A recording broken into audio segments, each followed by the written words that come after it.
My name's Jo Bamborough. I run Good Things Collective, and my background is kind of working with young people, community groups. But for the last 7 or 8 years, we set up what was the Exchange and is now the Good Things Collective, and we do a range of different projects. We kind of work with anybody that wants to do creative things and see good things happen in Morecambe. Co-operation Street is a new project for us. We've just had confirmation of funding from Heritage Lottery Fund. It's our first heritage funding, our first heritage project. So we're learning an awful lot of stuff and ultimately looking into the history of the cooperative movement. Co-op building in the West End of Morecambe is something that we're obviously very keen on seeing renovated after being empty for 20 years. So for us, this project is really interesting, looking into the values of why that building's there, everything that it stood for. What was it like when that building was built? It was the most luxurious and glamorous department store in the area, apparently, according to some of the photographs you can find online. We're going to be working with the local high school, Bay Leadership Academy. We're going to be working with Morecambe Heritage Centre. We're going to be working with the archives in Manchester, the Co-operative Archives, and the Rochdale Pioneers Museum.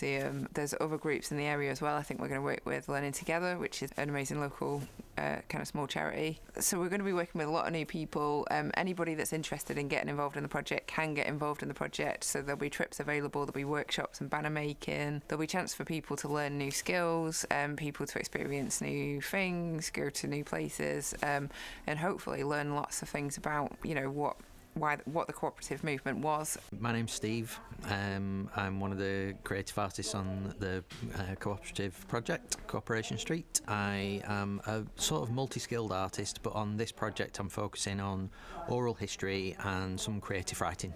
Part of the project is about an intergenerational connection so that young people can find out history from their elders. So one of the themes or strands, I guess, of that is for us to write letters to people from an older generation, asking them questions about the cooperative movement, about the co-op building in Morecambe, and finding out what memories and what history they have of all of that.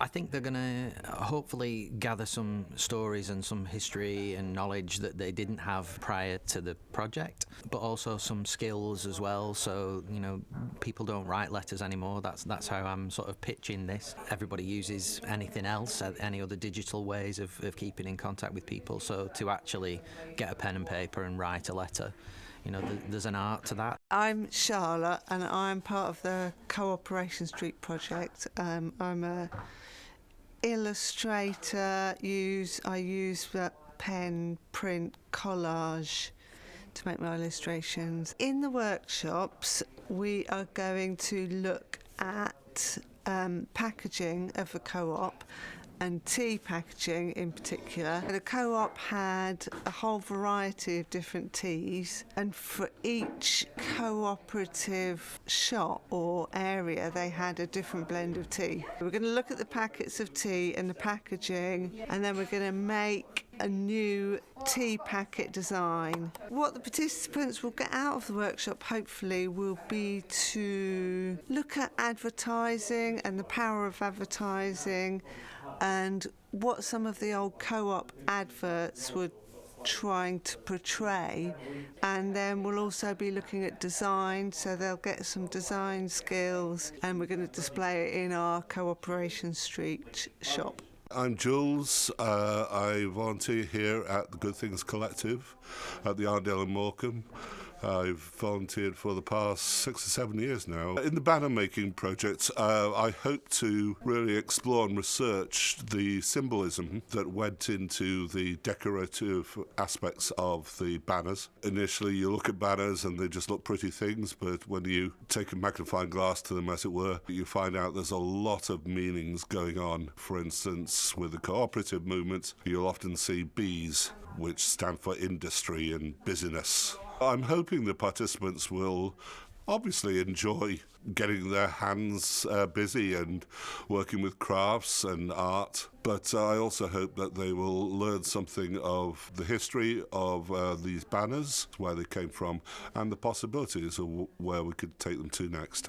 Heritage projects are really important because how else do we continue telling stories? You know, if we don't capture stories from people who are older than us now that we don't know, stories that we've never heard, what happens to them them, they just inevitably disappear. So for us to capture stories from older generations now and be able to pass them on and keep them going, as buildings and environments change and architecture disappears as new buildings come into place and different things like that, it's important, I think, for us to remember our heritage and be able to pass that on to other people.